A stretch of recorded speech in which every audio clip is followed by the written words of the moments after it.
Hello everyone! I am adding 4 more colors into my color wheel, essentially my color collection, and I just wanted to show you guys how these look, and I will link below my other video where I color swatch all of my colors so you can see all of the rest of them. So this is just going to be these 4 colors that I'm adding today, and let's just go through them real fast and see what I think of them. So I've already prepped each of my color cards. This is what I'm going to put each color on so that I know how everything looks. I've got quinacridone pink up first. This is from Danielle Smith, and I include the light fastness of every color so I know how much it can resist fading. Quinacridone pink is a light fastness 2. A rating 1 is actually the best. So 2 means it's probably going to fade a little bit over time, but 2 isn't too bad. Like, I still accept number 2 is pretty good. Amazonite is a number 1, so it's going to be the most resistant to fading. I'm also trying out this little shop called Poems About You, and they hand make these watercolors, which is pretty cool. And so I chose 2 earthy tones to try out for the first time. To get started, I make sure I label these pans. You guys, very, very important, especially if you fill these, because a lot of these colors, they're gonna look the same, and the more you get, the more mixed up you're gonna get these. So you always label your trays.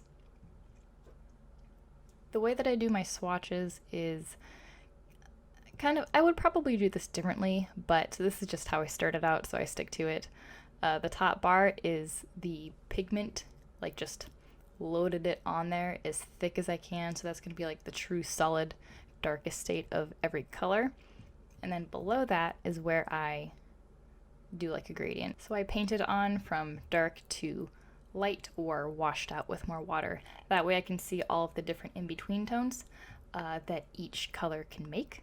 Or I guess tints would be more accurate. But anyways, it just shows you also all of the gradation that every color can make. If there's any kind of granules in it, those will show up there. So this is interesting, and I normally do not buy pan watercolors like this. I always buy them in the tubes because I prefer to be able to fill them as I use them. The drawback to a pan watercolor like this is that once you use it, you have to buy a whole new pan. So if you run out, you're just out. So I guess you have to like plan your backups ahead of time. I did notice that these 2 from Poems About You were a little difficult to reactivate, and I don't know if it's the binder or if it's just a thing about pan watercolors. Like I said, I normally don't use them.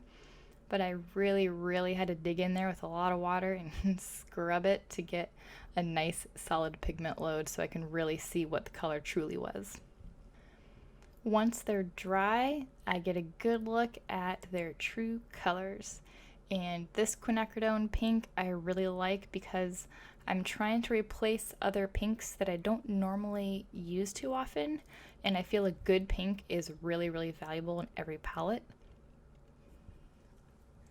The Amazonite Genuine, I feel I could have put more pigment on there because I don't feel like I'm seeing all of the gradient very well, but it's a really nice color in person and really pretty.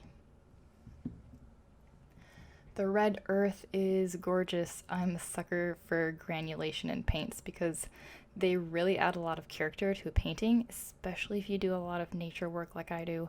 So this is an excellent color. It is so pretty, and it's not very much on the yellow side, actually. It's a little bit more on the red side. And this is a nice golden color that reminds me of some of the clay rock that I've seen in Montana. Yeah, I'm partial to this one as well. I think it'll be a really good color for like an autumn palette, so I'm excited to try this out in a painting. Once I've inspected each, then I pull out my color ring and I try to find the best place to put each color, and I try to, place them in kind of a rainbow effect. I want all of the similar colors to be together so that I can compare 2 colors when I'm looking for something to add to my palette, or if I'm looking for something very specific in a painting. I need to be able to compare them to know which one I want to lean towards, or if I accidentally choose two colors that are more or less the same or that wouldn't be very difficult to mix using one of my other colors, then I know that it's more of like a duplicate than anything. I don't like to be too redundant when I'm filling a palette, so I generally, I don't use all of these colors on the ring. I switch them out, and once in a while I'll pull out a color that's not normally in my palette, but this way at least I can tell which color I want to pull. You can see that I have a lot of reds in there because they're very hard to find, and especially ones that are nice and light fast. I'm actually going to replace one of my alizarin crimsons pretty soon. You can see the two pinks there are super, super close. One of them, however, is by Winsor Newton. Most of these are from Daniel Smith, but I do make sure to make note of what brand it is because sometimes colors and granulation can differ between brands. So some of these I have the same color on there twice, but it just means that I have one color from two different brands. They are so pretty when they're all together. I love showing these off.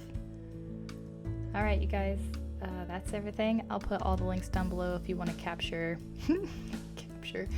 if you want to purchase any of these for yourself, and of course you don't have to purchase them from the same places I do, but I will link to my favorite art websites for you to head over to. And thanks for following along. I'll see you in the next video. Bye.